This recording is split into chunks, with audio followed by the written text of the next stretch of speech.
윤석열 대통령에 대한 헌재의 탄핵 심판이 종반으로 접어든 가운데 이번 주 헌재에서는 두 차례 탄핵 심판 변론 기일이 열립니다. 탄핵 심판 선고가 이르면 3월 중순에 나올 수 있다는 전망도 나오는데요. 법적 쟁점들을 서정빈 변호사와 짚어보겠습니다. 안녕하십니까? 안녕하십니까? 네, 헌법재판소가 결국 윤석열 대통령 탄핵 심판 변론 기일을 추가로 연장했습니다.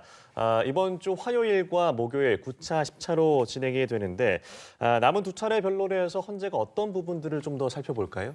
네, 일단 9차 변론 기일 같은 경우에는 헌재에서 양측에 이제 2시간씩 각자의 의견을 정리하고 또 종합할 수 있는, 그래서 이 의견을 개진할 수 있는 시간을 부여했습니다. 예. 그렇기 때문에 양측에서는 그동안의 그런 증인 신문이라든가 혹은 이 증거 조사 과정들을 종합을 해서 각자의 주장들 그리고 거기에 맞는 근거들을 다시 한번 의견을 개진하는 절차를 갖게 될 거고, 또 한편으로 이제 그날에는 그동안 증거로 채택을 한 그 증거들, 근데 그 중에서 아직까지 이 재판소에서 증거로 조사하지 않은 증거들이 있습니다. 예. 그래서 이 부분에 대해서도 간략하게 시기지만 어쨌든 그 내용에 대한 심리들이 이루어질 것으로 보입니다.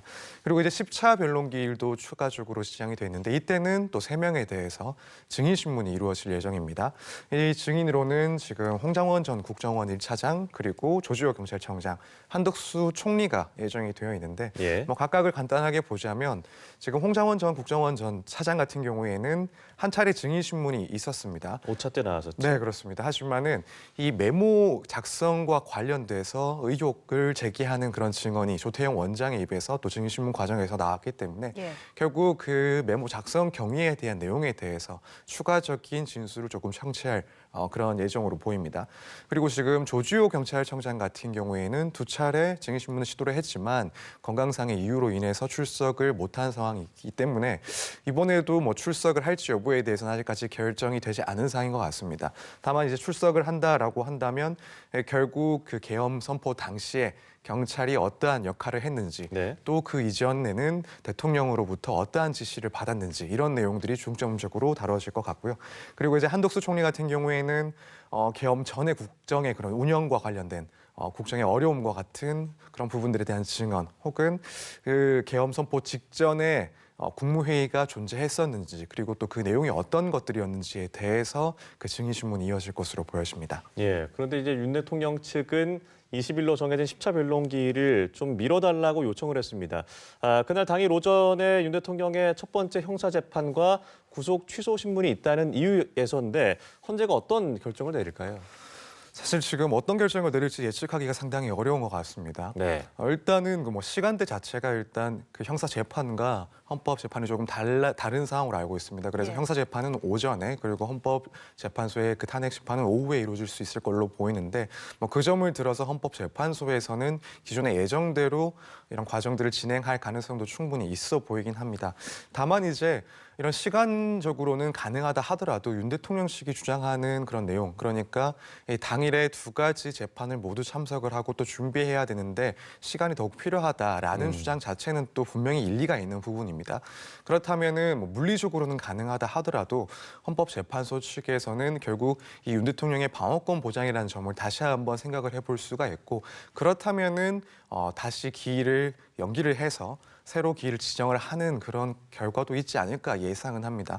여기에 대해서는 사실 지금 10차 변론 기일도 열릴지에 대해서는 상당히 조금 의문을 가지고 있던, 예상치 못한 상황에서 증인신문도 이루어지고 있고, 네. 이 부분은 결국에는 윤 대통령의 방어권 보장 측면에서 고려를 한 것이라고 생각을 하고 있기 때문에, 그렇다면은 이 기일 연기 신청도 조금 받아주는 쪽으로 고려를 상당히 하고 있지 않을까라고 일단 생각은 하고 있습니다.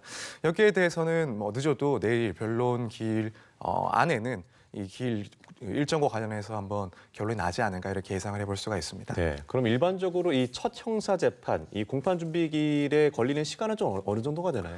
보통 같은 경우에는 사실은 그렇게 오래 걸리지는 않습니다.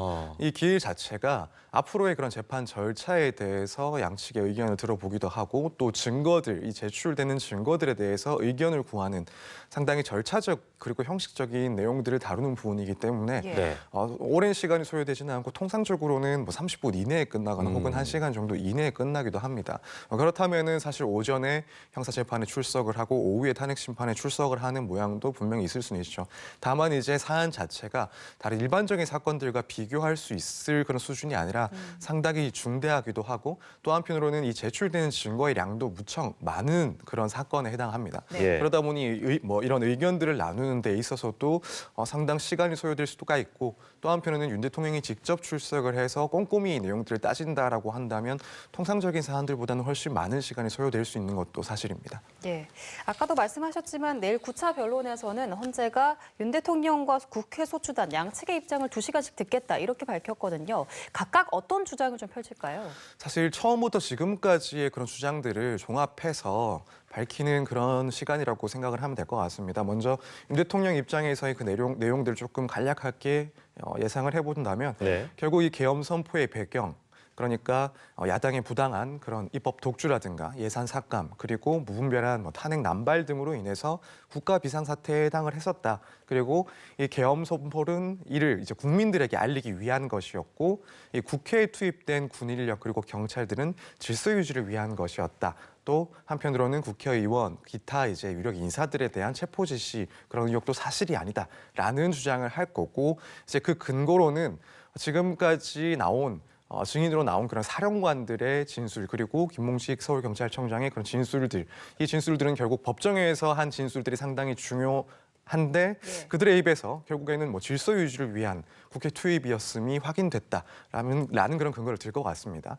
이제 한편으로 국회 측에서는 반대로 이제 윤 대통령이 주장하는 그런 사유들은 계엄 선포의 사유가 될 수가 없다라는 주장을 할 거고 증인으로 나온 관계자들 중에서 예를 들어 곽종근 전 사령관이라든가 혹은 김현태 특임단장 그리고 조성현 경비단장의 진술을 종합하면 결국에는 당시에 국회에 투입된 병력들은 국회를 봉쇄하고 기능을 마비시키려는 그런 목적이 있었다. 거기다가 이제 홍장원 전 차장의 그런 말을 들어보면은 결국 관련 인사들에 대한 체포도 별도로 그 지시가 있었다라는 점을 주장을 하면서 그래서 탄핵 사유가 인정이 된다. 이런 내용들을 조금 간략하게라도 2시간씩 주장을 할 것으로 보여집니다. 예, 일정이 바뀌지 않는다면 20일 목요일에 10차 변론기일이 열리는데 이때 출석할 이 증인들에 대해서 심도 있게 질문을 좀 드려보겠습니다.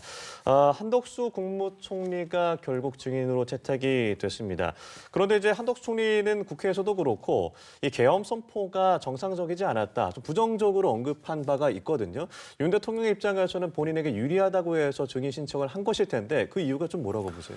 일단 한덕수 총리가 당시에 회의 과정에 대해서도 사실 실질적인 회의라고 보기 어렵다라는 식으로 상당히 부정적으로 주장을 해온 바가 있습니다. 근데 그럼에도 불구하고 윤 대통령 측에서는 결국 이 계엄 사유 그 배경과 관련돼서 국정의 어려움, 다시 말씀드리자면 국회 예산 삭감이라든가 탄핵소추 남발 그리고 각종 법안에 대한 거부 이런 내용들을 한덕수 총리의 그런 입으로 다시 한번 듣는 게 더 필요하다라는 판단을 했을 것 같습니다. 그래서 그게 가장 중요한 이유라고 일단 생각이 되고 또 한편으로는 이제 국무회의 등에 대해서 상당히 부정적으로 진술을 했던 이 한덕수 총리에 대한 그 진술 내용도 이 법정에서의 증언을 통해서 그 방향을 조금 바꾸려고 하는 그런 질문들도 있지 않을까 이 점 역시도 고려되었을 거라고 생각이 됩니다. 예. 그리고 지난 변론에 나왔던 홍장원 전 국정원 1차장은 이번에 한 번 더 출석을 하죠. 홍 전 차장은 비상계엄 당시 윤석열 대통령으로부터 정치인 체포를 지시를 받았다고 주장해왔고 그 증거로 검찰에 제출한 게 이 체포 명단이 적힌 메모였습니다. 이에 대해서 조태훈 국정원장은 거짓이라고 주장을 했는데 이 부분에 대한 신빙성은 어떻게 확인할까요? 일단 추가적인 증인 신문을 통해서 그 메모의 작성 경위에 대해서 다시 한번 따져볼 것으로 보입니다. 지금 조태훈 국정원장은 한 전 차장의 그런 주장과는 다르게 홍 전 차장의 주장과는 다르게 이 메모가 작성이 네 종류에 걸쳐서 메모 작성에 있었고 메모 작성 시점 자체도 맞지 않는다라고 주장을 하고 있는데 관련해서는 당연히 국회 측 그리고 윤 대통령 측에서 이 부분을 따지기 위한 질문들이 있을 거고 헌법재판소에서도 과연 그 진술들을 봤을 때 메모 그리고 나아가서는 홍장원 전 차장의 진술의 신빙성이 있는지를 그 자체로 일단 따져보긴 할 겁니다. 근데 사실 그것만이 중요한 것이 아니라 지금 알려진 바에 의하면 조주혁 경찰청장 그리고 그리고 이 방첩사 관계자들도 이 체포조와 관련된 그리고 그 명단과 관련된 지시를 들었다. 그리고 명단을 작성하기도 했다라고 해서 이런 진술이나 혹은 서류 증거가 이미 제출되었을 거로 예상이 됩니다. 그렇다면 헌법재판소에서는 법정에서의 그 국정원장 그리고 국정원 전 차장의 진술도 따져보는 것이 중요하지만 이와 관련된 이미 제출된 그 증거들과 얼마나 부합하는지, 그래서 체포 명단이 있다고 하는데 그 내용 자체가 얼마나 일치하는지도 분명히 따져볼 거고, 그 부분이 상당 부분 일치한다라고 한다면 아무래도 홍장원 전 차장의 진술 신빙성에 대해서 상당히 좀 배제를 할 수 있을 정도의 그런 상황이라고 보기엔 조금 어렵지 않을까 이렇게 생각이 됩니다. 예. 그리고 노상원 전 정보사령관의 수첩도 쟁점으로 떠올랐습니다. 정치인 체포 등의 내용이 담겨 있는 걸로 알려졌는데 정작 당사자는 수사 초기 단계부터 입을 닫고 있거든요. 지금 검찰 공소장에서도 빠졌는데 향후에 증거로 채택될 수도 있을까요? 사실 지금까지처럼 이제 노상원 전 사령관이 여기에 대해서 함구를 한다라고 하면 증거로 채택되기는 상당히 어려워 보입니다. 예. 이제 증거 능력에 대한 문제인데, 증거 능력이라는 것은 쉽게 말해서 이제 그 증거가 재판에 사용될 수 있는 자격이 있느냐 없느냐 이 부분을 따지는 겁니다. 근데 지금 형사소송법에 의하면 이런 피고인이 수사 단계에서 아닌 그 밖의 과정에서 작성한 서류, 이 서류에 대해서는 본인이 스스로 그것을 내가 쓴 것이라고 인정을 하거나 예. 혹은 자필로 쓴 것이 증명이 되면 증거로 쓸 수가 있지만, 그렇지 않으면은 이제 증거 능력이 인정되지 않아서 증거로 쓸 수가 없습니다. 그렇기 때문에 앞으로 노 전 사령관이 여기에 대해서 인정하지 않는다라고 한다면 애초에 지금 수사 단계에서도 그 필적 감정도 불가능했다라고 하는 상황에서 이것이 이제 본인의 재판 혹은 관련 재판에서 증거로 사용되기는 상당히 어렵습니다. 근데 이제 사실 더 중요한 것은 이런 이 수첩 자료 자체가 증거로 쓰이지 못한다 하더라도 과연 그렇다면 형사재판에서 이 부분이 중요한 내용인가는 또 따로 생각해 볼 문제이긴 합니다. 물론 내용면을 보면은 무척 충격적이고 또 중요해 보일 수 있긴 하지만 사실 그것보다도 실제로 여기에 적혀 있던 내용들이 본인뿐만 아니라 다른 관계자들과 함께 검토된 내용인지, 그리고 일부라도 준비 혹은 실행을 위한 조치가 있었는지, 이런 사실관계들이 확인되는 것이 더 중요하다고 보여집니다. 만약 그런 부분들이 확인됐고 또 관계자들의 진술 혹은 관련 증거들이 제출되어 있다라고 한다면 이 수첩이 증거로 쓰이지 못한다 하더라도 이 관련된 혐의에 대해서 입증할 만큼 충분한 자료가 제출되어 있다라고 볼 수도 있습니다. 그렇기 때문에 이런 사실 많이 논란이 되고 있는 부분이긴 하지만 형사재판에서는 생각보다 이게 핵심적인 그리고 가장 중요한 증거가 아닐 수도 있다, 이렇게 생각을 해볼 수가 있습니다. 예, 또한 이제 그동안 탄핵 심판에서 국회에 단전 단수 지시가 있었느냐가 주요 쟁점 중에 하나였는데, 어제 더불어민주당 소속 내란 국정조사특위 위원들이 새로운 CCTV 영상을 공개했습니다. 국회 지하 1층에 이 전기를 끊었던 현장 영상을 공개를 했습니다. 이제 윤 대통령 측이 직접 지시를 한 것인지 아니면 이 707이라던가 이 계엄군 입장에서 자체적으로 판단을 내린 것인지가 쟁점이 될 것 같은데, 이 부분은 좀 어떻게 볼 수 있을까요? 우선 윤 대통령 측에서는 그러한 지시를 한 적이 없다라고 즉각 반박을 했습니다. 예. 하지만 이렇게 단전 조치가 실제로 이루어진 사실 자체는 윤 대통령에게는 당연히 불리한 정황이라고 보여집니다. 이제 곽종근 전 사령관은 일단 헌법재판소에서도 이 단전 지시와 관련해서는 직접 지시가 있었던 게 아니라 본인의 판단에 따라서 이야기가 나온 것이다라고 증언을 했습니다. 다만 이제 그 이유에 대해서는 이 대통령의 이제 국회의원을 끌어내라 그리고 국회를 봉쇄하라는 취지의 지시를 어떻게 이행할지를 생각을 해서 결국 지시를 한 부분이다라고 이야기를 하고 있기 때문에 결국 그렇다면은 곽 전 사령관의 주장대로 이 윤 대통령의 국회의원 체포 지시가 있었던 것 아니냐라는 것이 더욱더 의심케 되는 그런 정황이기 때문에 윤 대통령 측에는 상당히 불리한 정황이라고 볼 수가 있습니다. 예, 지금 탄핵 심판 변론 기일이 두 차례 추가로 잡히면서 10차까지 잡혀 있습니다. 앞으로 또 추가로 잡힐 가능성도 좀 궁금하고요. 그리고 만약에 10차로 종료가 된다면 이후의 절차는 어떻게 되는 건가요? 일단 저도 사실 조금 예상하기는 어렵습니다. 이제 그럼 11차 기일이 잡힐 것이냐 이 부분인데, 일단 10차는 증인신문 기일이고, 그렇다면은 이제 헌법재판소에서는 마지막으로 이제 최후의 그런 의견들을 종합하고 진술할 수 있는 기회를 부여할 수도 있습니다. 물론 네. 그것은 재량이긴 하지만 뭐 사안의 중대성을 봤을 때 한 번 정도의 기일을 더 잡아서 정리하는 시간을 가질 가능성은 있다라고 보여지고 다만 추가적인 증인 신문을 위해서 그런 기일들을 잡을 것 같지는 않습니다. 예. 물론 이 부분은 10차 변론 기일에서 관련 증언들이 얼마나 자세하게 나오는지와는 또 관련돼 있기 때문에 예상하기 조금 어려운 부분이긴 하지만 일단은 한 번 정도의 기회는 더 부여가 될 수 있다라고 생각이 되고 뭐 그렇다고 해서 지금까지 예상하고 있던 이 헌법재판소의 결정까지 그 걸리는 시간이 크게 늘어날 것 같지는 않습니다.